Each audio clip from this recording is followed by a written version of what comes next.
আইনগতভাবে যা যা করার সেটাও আমি করব। সমস্ত প্রামাণ্য ভিডিও আমার হাতে থাকলো।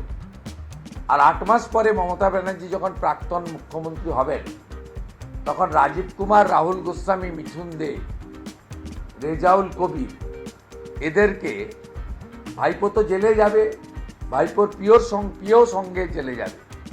কারণ কালীঘাটের কাকুর একাধিক জবানবন্দিতে এই নটোরিয়াস ক্রিমিনাল পিএর বিষয়ে উল্লেখ রয়েছে। তো সব হিসাব হবে, বেশি সময় লাগবে না। 25-এর অর্ধেক চলে গেছে, জুলাই আগত। আগামী বছর এমন সময় এরা অনেকেই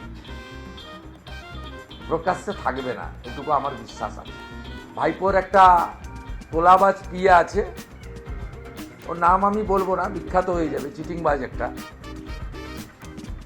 ও এবং ওখানকার যে অ্যাডিশনাল এসপি আছে মিঠুন দে, আর নতুন যে এসডিপিও গেছেন রেজাউল কবির, ওদের কিছু করার নেই, চাকর বাকর। তা কিভাবে অসভ্যতা আমি প্রথম থেকে করেছি। মূল উদ্দেশ্য ছিল যাতে ভিকটিমরা না বেরোয়, একটা বিশৃঙ্খলা হয়। যেখানে তুলসী মঞ্চ বিধর্মী তুলে ফেলেছে সেই জায়গাটা আমি স্পর্শ করতে না পারি এবং শিবালয় মন্দিরে গিয়ে দর্শন করতে না পারি। বেশ কিছু ম্যাটাডোর গাড়িতে, ছোট হাতি বলে ওকে, সেখানে কার্টুন এঁকেছেন এবং তোলাবাজ ভাইপো, কয়লা ভাইপো, তার বহু ছবি লাগানো হয়েছে। ভালোই হলো, চুরির মাল কিছু বেরিয়ে গেল। আমার খুব মজা লাগছিল যে আমি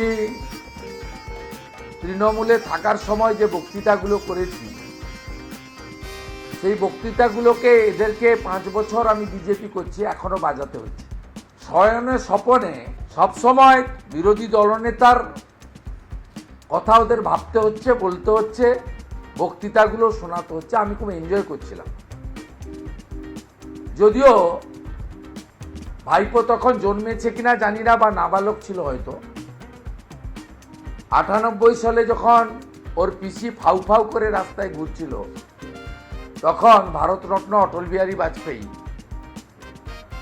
এই অসহায় মহিলাকে রাজনৈতিক আশ্রয় দিয়েছিল। আমি ভাবছি ভাইপোর কাছে কাউকে দিয়ে, এই মিঠুন দেখে দিয়েই পাঠানো যাবে, নইলে রেজাউল কবিরকে দিয়ে, নইলে তো রাজীব কুমার আছেই। 98 থেকে 2006 পর্যন্ত এনডিএর পার্টনার হিসেবে মমতা ব্যানার্জি যে সভা সমিতি করতেন, তার বক্তৃতাগুলোও আমি ভাবছি পাঠিয়ে দেওয়ার ব্যবস্থা করব। কারণ তাহলে ভাইপো যে নাবালক ছিল তখন, মায়ের কোলে দুধ খেত, তিনি অতীতে এই দলটা প্রতিষ্ঠার সময় অটলজি না থাকলে